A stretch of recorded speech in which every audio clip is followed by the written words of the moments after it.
It's time for the best coverage of the top stories in sports. The Sports Wrap with Jason Page starts now. On a Tuesday, and great to have you with us. Thank you, Chad Erickson. Lots to get to over the next 60 minutes. Busy show. Val Whiting, former WNBA player, one of the originals, really. Like OG. She'll join us coming up. Get into some things going on around the league. Not just Caitlin Clark with Val Whiting.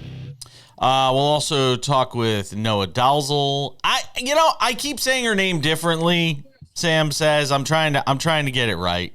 I don't know. We'll talk to her about it. Maybe she could tell me the correct way to pronounce it, because I see her pronounce it one way, I'm pronouncing it another. I don't know. And we'll be talking with her because the Boston Celtics are world champions. Sam Yarnell. Whoa. We just had this discussion on Twitter. They're NBA champions. They played against teams in the continental United States and one in Canada. Right. I've got 8 minutes in this segment. I can't spend any more time on that. Celtics win by 18, win their 18th NBA championship, and there it is. I put up a post last night on X for people who want to see sort of what I think of all this. You see my Twitter handle on the bottom of the screen. I'm happy for Jason Tatum and Jaylen Brown. They have been so maligned for so long. The idea that they could not win a championship, that this group, as comprised, was not going to be able to get over the hump and win a championship, and they did.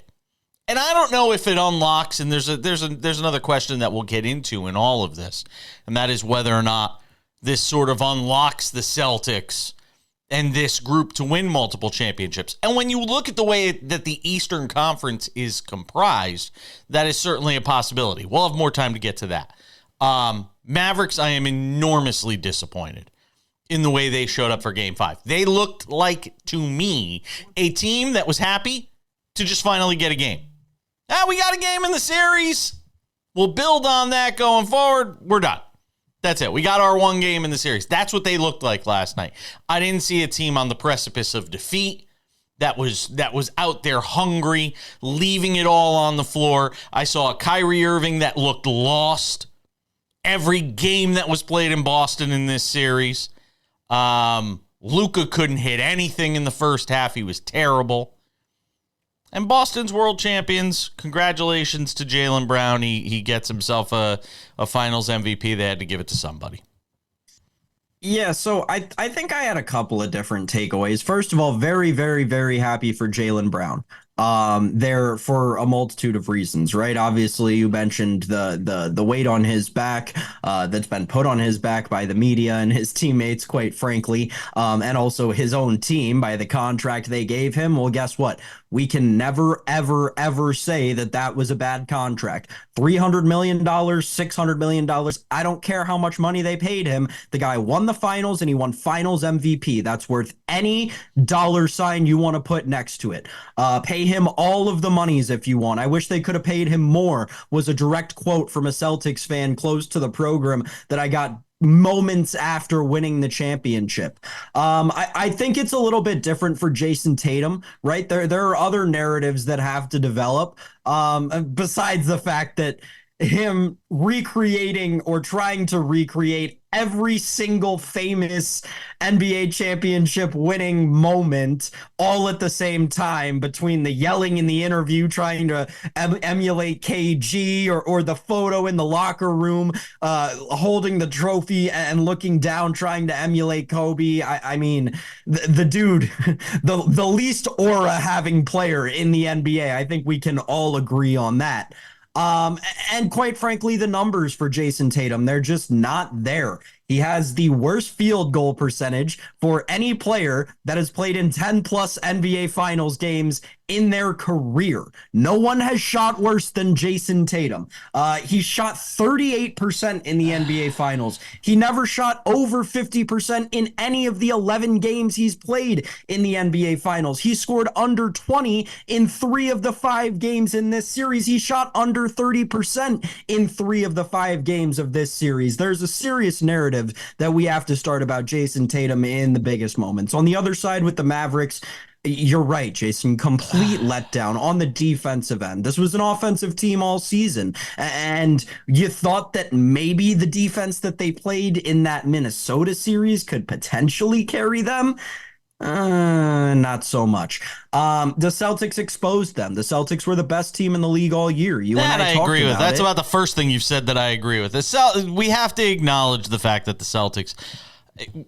Look, I got it wrong. You don't think that the Brown contract is automatically worth it? All right, now? No. You know what? That I'll agree. MVP? All right, there's 2 things. There's 2 things you said in that entire diatribe. And my last takeaway from the finals is just that Luka Doncic has cemented himself as the second best player in the NBA. It's Nikola Jokic and then him. And you can have the discussion about who's behind them however much else you want, but those 2 guys are clearly at the top of the National Basketball Association in terms of individual performance. I don't know if I put Luka second. That's a good conversation to have on a different day for sure about the idea of Luka being second best player in the league. That'd be an interesting conversation to have.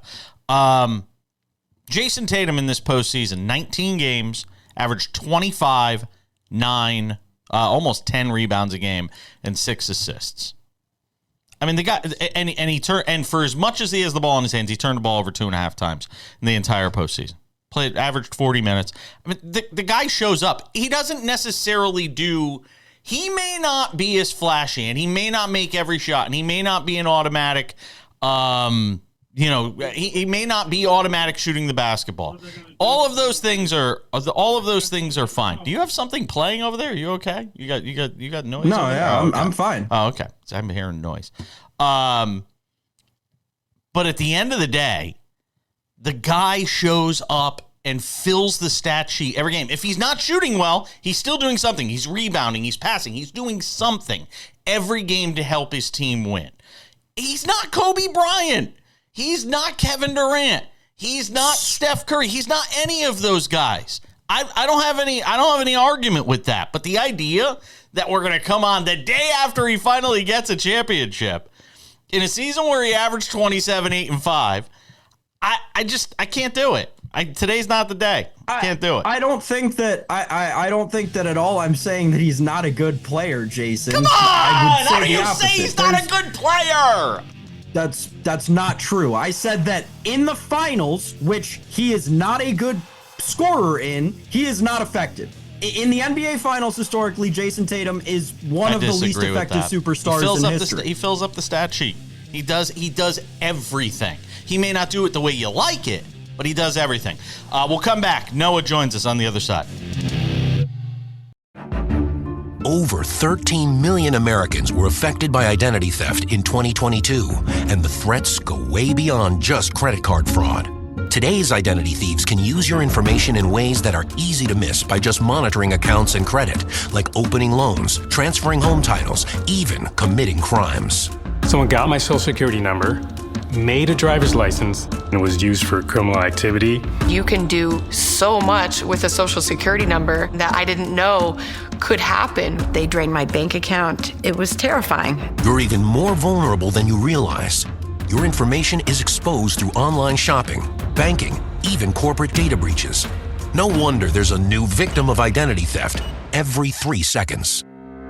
Only LifeLock alerts you to the widest volume of threats all in one place, like someone trying to use your social security number, open a new loan in your name, or even commit a crime in your name. There was a big yes button and there was a big no button. I clicked, "That's not me," and LifeLock took it from there. If you become a victim of identity theft, a dedicated U.S.-based restoration specialist will be assigned to your case and work to fix the issue on your behalf. If something happens, you have somebody fighting for you.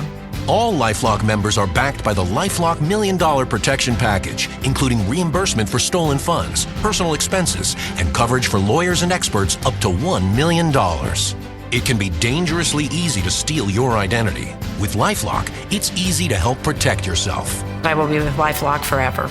Join the millions of people already protected by LifeLock. And for a limited time, save 25% on your first year with promo code 25TV. All plans include a 60-day money-back guarantee. Call 800-710-7531. Or visit lifelock.com/25TV to save 25% on your first year of identity theft protection. Enroll now. Attention families with a loved one in a nursing home. If your loved one has suffered from bed sores, falls, broken bones, dehydration, or even death, you may be entitled to a substantial settlement. If you have a loved one who is injured in a nursing home, we will find out what happened. State violations are found against nursing homes every day. You have a limited time to file your claim, so don't wait. Call 800-398-5999 and speak with one of our attorneys. The call is confidential and free.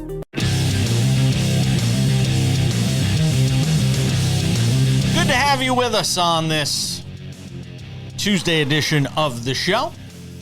Talking about the NBA Finals. Celtics wrap up championship number 18 on Monday night.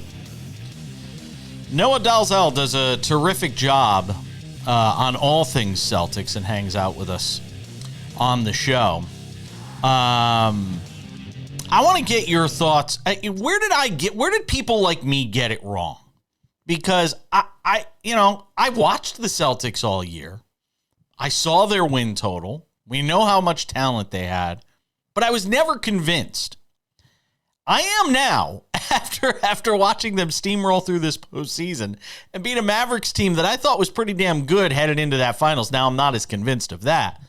What's the big takeaway for you towards people like me who kind of poo-pooed this team all year? Yeah, well, I will say the victory laps feel nice because I did feel very confident about this team's prospects, and I think a lot of people. It's my first year covering the team, so a lot of people felt like it was maybe some naive optimism. But I've been following the team my whole life, and I think that the main distinction, the main thing that people got wrong is that they were looking at past iterations of the Celtics team to evaluate this iteration. And it felt like Jaylen Brown reminded us of that after almost every game, that it's about the 2024 Celtics. It's not about the last 7 years of Celtics teams. And I think that if people had looked at this group, they would have predicted that this was going to happen because all the metrics, all the analytics, this group was in a very, very exclusive pool of historically dominant NBA teams, and they all went out on to win championships. So this should have been everybody's pick, but I think that people couldn't get out of their minds 2023, 2022. And it's human nature, right? It's a lot of the same players, but I think that from being around the team, you could feel that it was a completely new culture that was being born. And now they're in the category of championship teams, and next year they'll have that benefit of the doubt in moments where people are wondering if they took their foot off the gas or if they have the killer instinct. Like, now that you have the championship, you don't have to deal with those narratives anymore. But I do think that it was just an inability to kind of separate the past from what we were seeing in real time, which was a team that was totally bought into playing for one another, to playing, for the ultimate prize and not for any individual accolades. I don't know. I'll push back a little on one thing, the idea of whether they can, push through or get over the hump, that sort of stuff that will come next year, because a lot of people would have thought that with the Nuggets after winning a title last year. And we might have thought, hey, maybe this is a Nuggets team that could win more than one. And the Nuggets kind of sleepwalked through a lot of the season, even though they had this big win total. They turned the on switch and off switch on and off sort of through the season. I'm curious to see if that same hunger is there with this group next year, because it felt like to me with the Nuggets, it wasn't this year. Having been around the team, I will ask you, what in their DNA, what in their personality tells you they will be more, Warriors-like, teams that want to win multiple titles, Spurs-like, than the Nuggets or the Bucks, who just got one and then seemed content? Yeah. So first of all, what I was referring to is less about whether this, the Nuggets team, obviously they weren't the same as they were the previous year, but I think they played with the benefit of the doubt, right? Like, people almost didn't realize that they weren't the same until all of a sudden they were eliminated in the second round. And then you can go back and see the signs were there all year, right? So I was just saying, when a team wins a championship, suddenly the media, the fans, everybody views that team kind of like they can do no wrong the following year. And this Celtics team was operating under the exact opposite forces of, despite the fact that they were showing us all the signs of being a championship caliber team, we were kind of stuck on the ways of the past. But to your second point about whether this team can repeat and whether this team can become a dynasty, the truth is that we haven't seen a dynasty since the Warriors. And then in the last couple of years, every year we have a new team that is rising to the top, and that, teams that have won are getting eliminated in early rounds. And so I think at this point, it's too hard to be able to say that this team is the beginning of a dynasty, or that they're going to come back next year and repeat it. What I will say is that being around this group of guys, and in particular Jaylen Brown, I don't get the sense that there's going to be a sense of complacency with this group. Joe Mazzulla in particular, he's a wacky guy. Everybody knows that covers him. He has his ways of talking and thinking about things, but his strength is the human motivation side and the psychology of it all. He studies championship teams. He studies dynasties. He's not like a guy that's going to go and celebrate all summer and talk trash to the teams that he beat. No offense to Mike Malone, who I think is a great coach, but he's a guy that's going to be reading books about dynasties all summer and thinking about how to implement them into training camp. Seriously, that's just what we've seen about him. So that side, and then Jaylen, I think, are the reasons why I do think there's going to be a sense of hunger. And also, I think Jason Tatum's going to want to win Finals MVP in the next few years. So that's another piece. I'll also give you this as to why I think they are prime for winning more than one with this group, and that is the conference. The West is stacked. The East is not. The Knicks are nice and a player away. Joel Embiid can't stay healthy with the Sixers. The Heat will always pop up here and there. But the dearth of talent on this roster, and obviously the offseason comes and guys move and you might lose role players and things like that. But I think the biggest strength and thing working in their favor is they're in the East. Yeah, that's true. I mean, historically, we've seen that, right? That the Eastern Conference, it allows for you to get to the finals more consistently. And again, I do think they kind of everybody's going to talk about this being an easy run. I do think the most notable part of this run being easy to me wasn't about anything that happened in the East with injuries, but it was about the fact that Dallas was a really good matchup. I think they would have beaten anybody in the East, regardless of them being healthy or not. But maybe some finals matchups would have been more difficult for them. I would love to ask you this because I only got a minute. Yeah, please. And I asked this last night on X. I put up a little video while I was walking the dog. This team against last year's Nuggets, who wins? Oh, God, how great a series would that be? Yeah. I think this team wins, honestly. Wow. Yeah, but it's a close one. I mean, I didn't even, I had the Celtics beating anybody they faced in the playoffs, except I wasn't sure about the Nuggets. And obviously last year's Nuggets were better than this year's, but I just think that they had too many weapons. They didn't even play well in the finals. Nobody shot well. They didn't, Jason Tatum and Jaylen Brown shot 28% from three in the finals or something like that. So, and they won in 5, right? So their margin of error was significant. Kristaps Porzingis wasn't available the entire playoff run. I think we saw them just scratch the surface of what they're capable of. So that's the part that's kind of scary about this group moving forward is that I don't think we saw everybody click at the highest level. Whereas the Nuggets last year, they played the peak of basketball for them, I think. Yeah, I agree. Noah, this was a lot of fun. I hope we get to talk during the off season, and let's do it again soon. All right? Absolutely. Thank you. We're coming back with more Sports Wrap. Sammy Arnell returns. Brandon Aiyuk news next.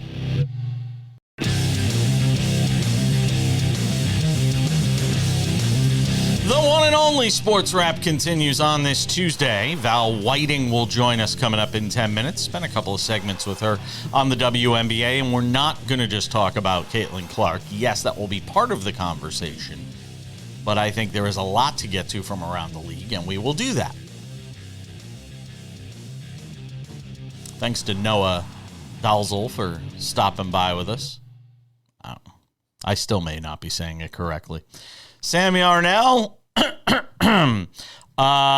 little bit of a bomb dropped on all of us yesterday by Brandon Aiyuk. He's been kind of chronicling this whole saga with the 49ers and his sort of status with that team. He's been chronicling that a lot through social media, and apparently yesterday in a conversation with his former teammate Jaden Daniels, he made it known that he didn't think the 49ers wanted him anymore. Now, we don't know where this is coming from. And you're getting bits and pieces and fragments of the story. And as I always like to say, all we ever get with most professional athletes' lives, for the most part, is peepholes into what's going on, and then we try to extrapolate from that. But it feels like this Brandon Aiyuk situation is reaching critical mass, and we're getting to a point where it doesn't feel like he's going to be with the organization much longer. It's a big year for Brandon Aiyuk, Jason, I will say. But really quickly, just to your credit, on the name pronunciation thing, I will say you and we've been doing this show a while together now. And from day one, just about a year ago, you have never pronounced my name wrong, and I never had to correct you. And you are one of the few people who I can say that for. So credit to you, my friend. To Brandon Aiyuk. This is a big year for Brandon Aiyuk, not just in terms of status-wise, obviously coming off the best receiving season of his career by the numbers.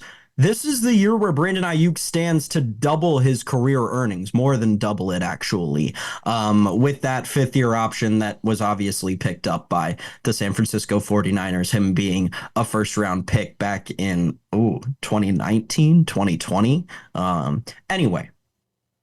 This is quite the development, obviously, because we've talked for so long about how different that Niners wide receiver room may look, obviously from the end of last season to the beginning of this coming season. The move to draft Ricky Pearsall late in the first round out of Florida obviously becomes more and more interesting with this nugget interjected in, and I think there's definitely quite the chicken and egg discussion we could have of which caused what. And did the Pearsall drafting at all influence Aiyuk's now latest decision to want away from the team? It's all quite the debacle to me. But hold on.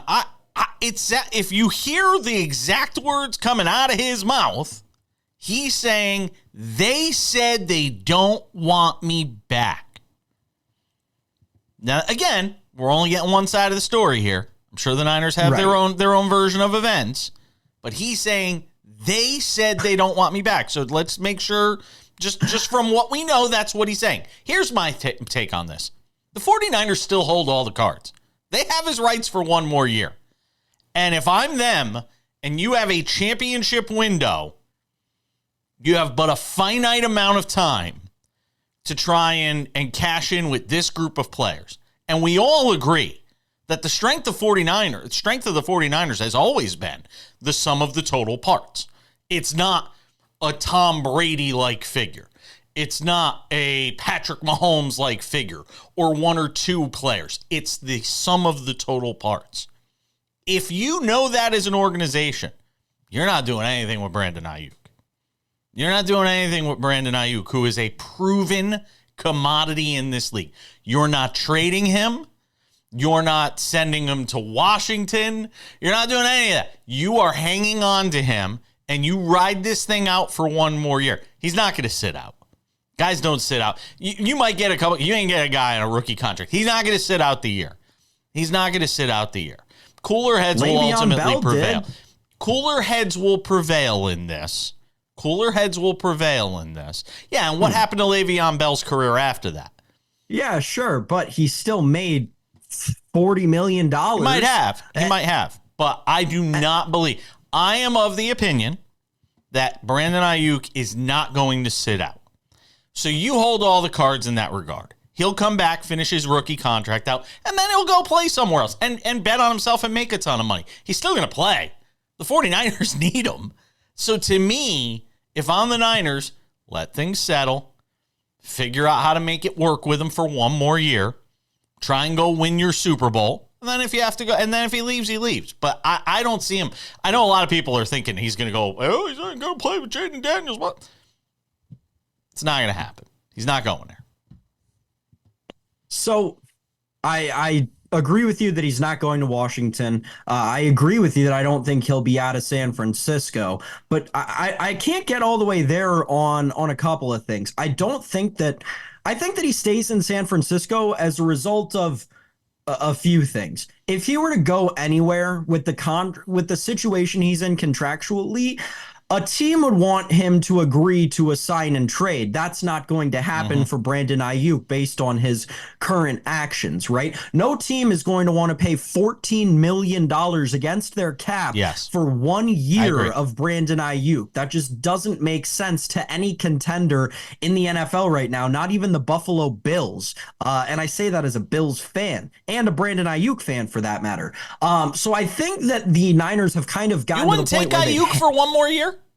You wouldn't take Aiyuk for 1 year?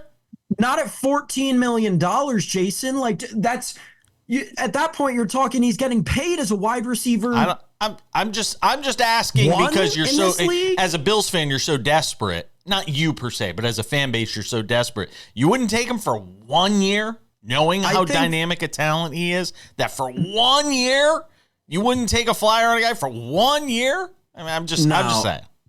I think that there's enough, depth built around there, and if anything, I don't think the Bills are going to go for it as much this year. I think this is, what people would refer to as a retooling year and stuff. But cap hit wise, he would be the wide receiver 10-ish, wide receiver 12, kind of, sort of. And that's just not something that if I'm in the Buffalo Bills cap situation, or quite frankly, other contenders, right? Like the Lions, who would look to add a wide receiver too. It's just $14 million for Brandon Aiyuk is so much that I really think that the Niners have handcuffed themselves to their wide receiver. Yeah, I think he remains. I think they'll figure out a way to get it solved. This is a lot of what we get, the offseason Palace intrigue. We're just getting more of it. Val Whiting joins us on the other side. Sam will return later for Odds and Ends.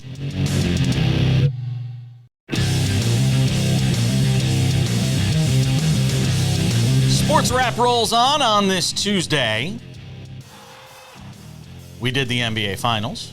Talked about Brandon Aiyuk's contract situation. Now let's talk about the WNBA. And I am thrilled to bring in Val Whiting, former WNBA player,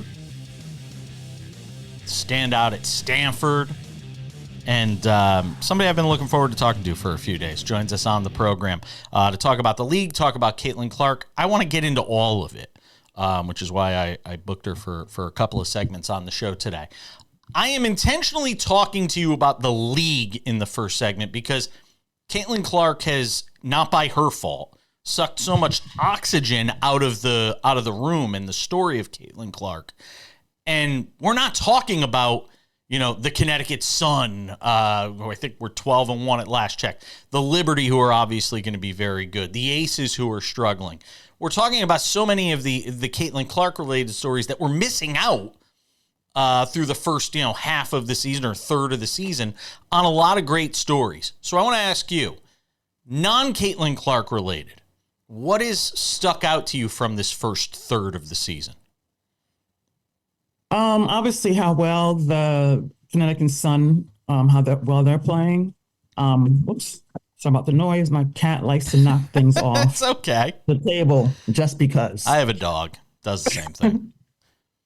That, and honestly, I didn't expect the Aces to be struggling like this without Gray. I thought they would be doing a lot better. I'm impressed with how Asia Wilson is playing. Like, she's averaging 28 points a game.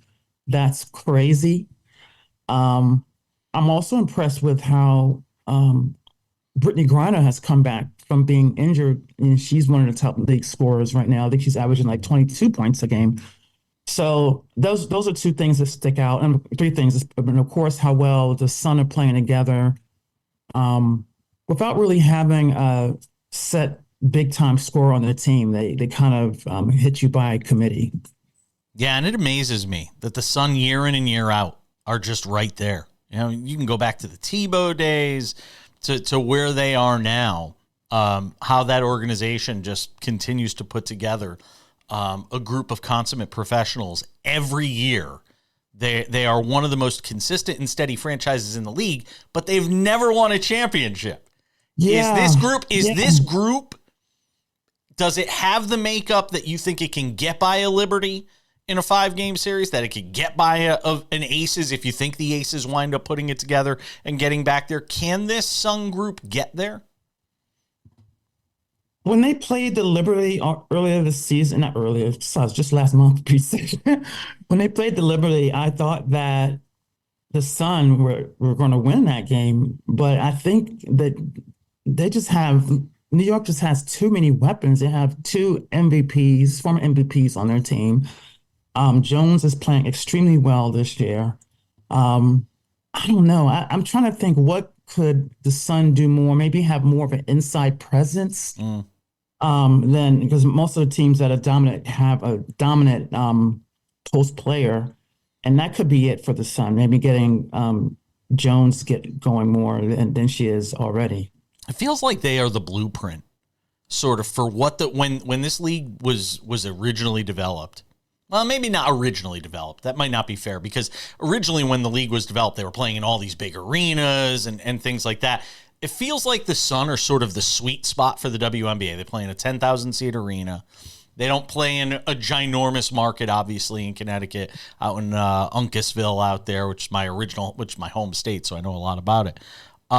It feels like the Sun are sort of the blueprint model, minus the fact that they haven't won a championship. Yeah, when I played in the league when it first started, and we were playing in the big arenas. And where the Lakers used to play, the Forum. Right? Yeah, the Forum. That absolutely great Western Forum. And played with it, and I played for the Shock. I played where the Pistons played, and I played for the Minnesota Lynx. But actually, they still play in the Target Center, but they close off the top round. Yeah, I think that they are a blueprint. They have Connecticut has great fans in general, just like I think Seattle has great fans as well. That would be, I never heard of someone putting it that way as a blueprint, but for a team being in a non-big market, they are doing extremely well, and their style of play is is amazing. I love watching them play. They're gritty, but they also are exciting. A lot of times a team is gritty, but they're not exciting. They're gritty and exciting at the same time. As somebody who was there at the start and seeing where it is now and what it has evolved into, again, Caitlin Clark has been an ingredient of that, but there's been a buildup over all these years, and she might have accelerated that here in the last 12 to 18 months. With her anticipated arrival. What stands out to you in terms of the development of the league to where we are right now? Social media. That's what stands out to me. I mean, I guess imagine if social media were around when you first started interviewing the WNBA, working with Rebecca Lobo, where it would be right now. That's what stands out to me. I'm actually jealous of the time period the kids are playing in right now. I'm like, I wonder how it would have been when I was playing. I wonder what my NIL deals would have been like if I was playing at Stanford, So I think social media is what really has have that slow burn of the WNBA gradually getting more and more popular. I think it's admirable that you can admit that there is a little bit of jealousy, because it would only be natural to think, damn, if I had been born, a few years later into this model, because it is forever changed now. Val Whiting is hanging out with us on the show and getting some thoughts with her on the WNBA. Don't go anywhere. Lots more to do on this Tuesday edition of Sports Wrap.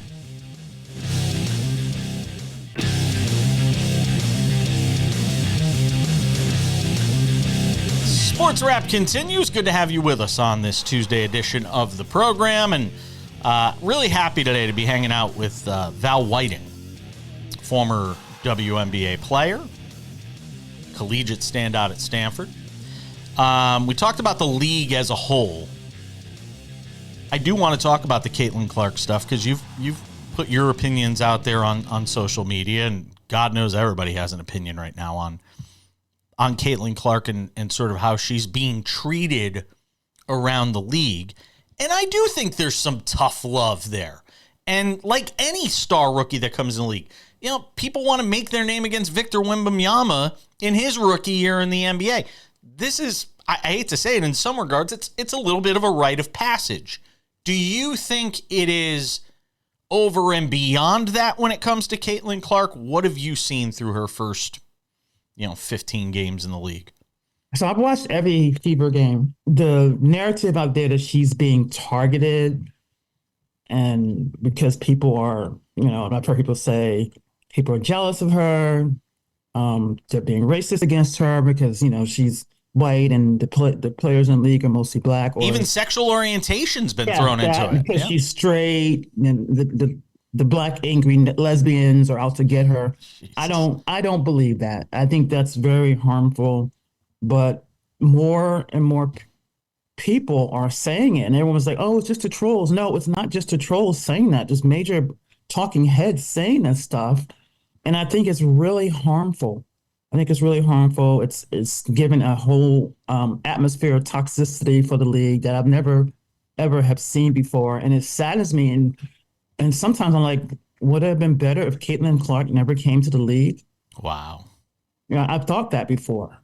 And I know that's not a great thought. I know she's brought eyes and excitement, viewership, revenue, but because of the atmosphere that's been created, that thought is in my head more and more every day. One of the things I think people don't understand, and I'm glad I got you on, because you were a pretty physical player.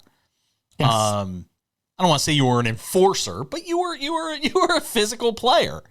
And to me, the nature of the WNBA and the fact that the women's game is played so much more below the rim than above, to me, it lends itself to more physical play, to more hard-nosed play.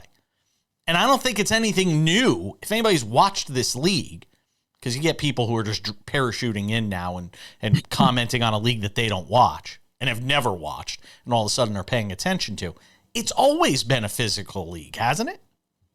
Oh, yeah, for sure. There's always been physical. There's always been hard fouls. You can go back and look at different tapes. Film of YouTube channel things that happen. There's YouTube videos dedicated to Diana Taurasi fouling people. So, yeah, it's always been physical. And I never thought about it because he played below the rim. It's going to be even more physical. There was a foul last weekend? Lainey Hamilton fouled Kelsey Plum when they were playing, and it almost looked like she had her arm wrapped around her neck. and I said, if that were Caitlin Clark, we've been having think pieces on it, but no one said anything about it. And it was a bad foul. It should have been called. She took her down. It was a no call. It was ridiculous. At home, too.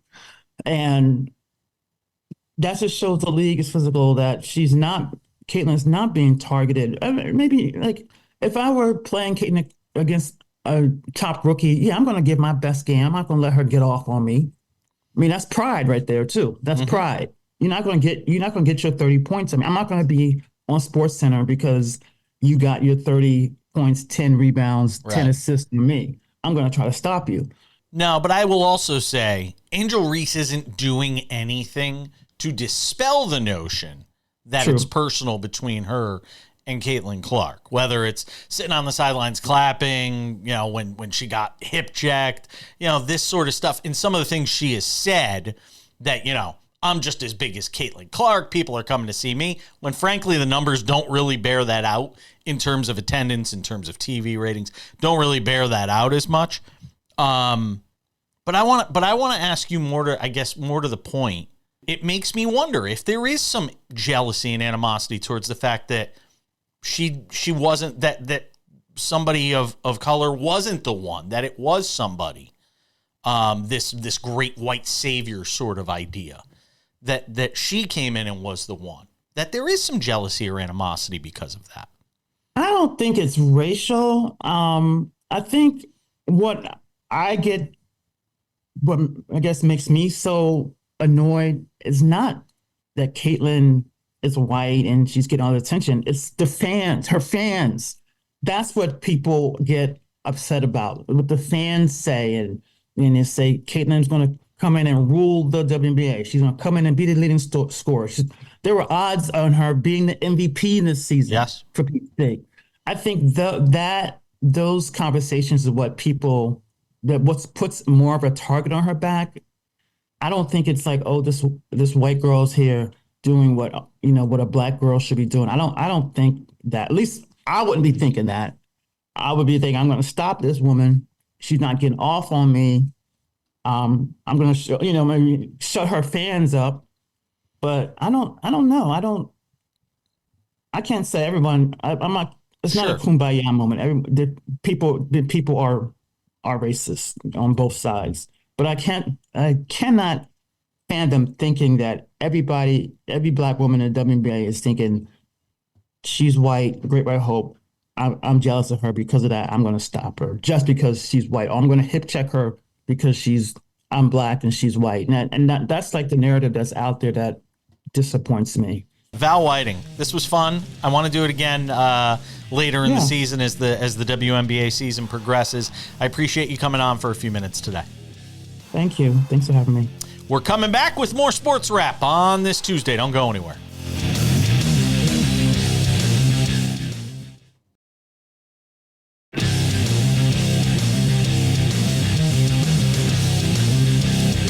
Time to wrap up this Tuesday edition of the show. Thanks to our guests, Val Whiting, Noah Dalzell. Wow. We'll do more post-mortem on the NBA Finals tomorrow. There's a lot to sort of dissect. The never too early NBA odds for next year. We ain't even getting into all that. But we'll do some more of that tomorrow on the show. Don't forget, podcast available wherever you get your podcast. Sports Wrap with Jason Page. Go and check it out. We are on Google Play, Spotify, Apple Podcasts. Oh, look, I got a thumbs up. Isn't that great? Anywhere you get your podcasts, you can go and check out the show. Without any further delay, time for some odds and ends. Sammy Arnell. Odds and ends. Jeff Van Gundy. Stop! Jeff Van Gundy. The new lead assistant coach to the Los Angeles Clippers. 62 years old. People have been trying to woo him out of the broadcast booth for all those years. And the job he takes, I just find it curious. We're going to have Kurt Heelan on sometime before the end of the week. I find it curious that the job the guy winds up taking is the lead assistant with the Los Angeles Clippers. And there's only one other place to go from there, and that is if Ty Lue and that team struggle for him to become the head coach. Now, him and Ty Lue are close. He coached him for a year in Houston with the Rockets. They've worked together on Team USA stuff because Van Gundy's always been kind of sniffing around there. It's an interesting hire. Piqued my curiosity. It definitely is. It definitely is, Jason. I don't know, man. Were you even alive the last time Jeff Van Gundy was a head coach in the NBA? I was actually, that's what I was looking up. He was last coach in 2003 for the Rockets. He's gonna be like Dick Vermeil. He's gonna be like Dick Vermeil, man. He's gonna wind up becoming a head coach like 100 years after he was last a head coach. He's gonna be a head coach again somewhere. There's no way he's coming back just to be an assistant. The grind of the NBA season as an assistant? No way. He's gonna be a head coach. He's gonna be a head coach again someday. Yeah. And I think this is working his way back into it. I think this is so funny. I think this is so Clippers to hire a guy who hasn't been in NBA basketball on a sideline since 2007. He's been around the league a lot. Sure, he was a front office assistant with the Celtics, which is why they announced it today. They needed to wait for the Celtics season to end. Yeah. But really, a guy who hasn't coached since 2007. It's so Clippers, Jason. It's just so Clippers. Major League Baseball, some news there. And it's not good news for the Yankees, who are going to lose Anthony Rizzo for 4 to 6 weeks.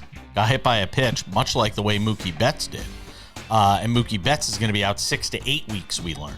But the Yankees lose Rizzo. They go down into the farm. You know something about the kid they called up? Yeah, Ben Rice. He's just, I believe he's their number 12 prospect overall. Left-handed, switch hitting or left-handed hitting, not completely sure of that. First baseman. He's torn up AA and AAA this year. He's done very well. His OPS in the 900s. So, look forward to seeing him play. Swing looks exactly like Aaron Judge's. So.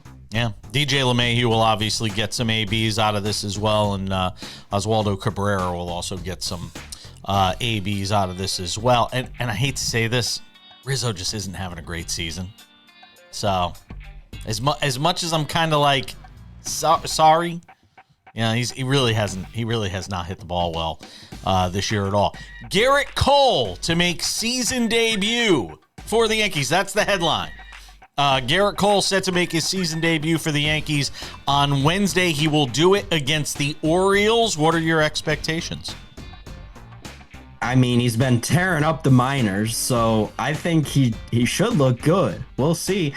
Always these kinds of things are always scary, and I mean, you and I have talked about it since spring training. This is a very, very scary situation. So if I'm a Yankees fan, I'm still kind of walking on eggshells, feeling the pins and needles. But I think he's going to pitch well. The question is, Jason, can he maintain health? It's just remarkable.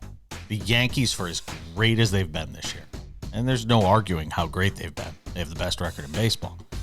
They have the same number of losses as the Baltimore Orioles.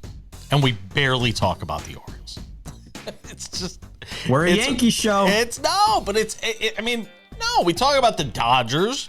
And matter of fact, I was going to talk about the Mariners. As well to finish the show out. Don't look now.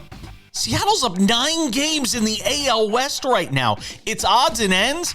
And it might be the end of the AL West as we know it already on June 18th. The Mariners are up 9 games. There are a couple of things there, right? Like the Astros are having a historically bad season, Jason. They're starting to rally a bit, though. Yeah, a little bit. But the Mariners, I think the most impressive thing about the Mariners is like their rotation has not been as good as we expected it to be. And Julio Rodriguez for the first month and a half, 2 months of the season was very mid. Starting to heat up. And he's just finally starting to heat up. Mariners are an interesting team out there. Very interesting in a bad division. And the Rangers have been a letdown too. They have no pitching. Yes, they have. It's going to do it for us. Thanks to Val Whiting, Noah Dalzell, you, Sam Yarnell. We'll see you all back here on Wednesday for more Sports Wrap.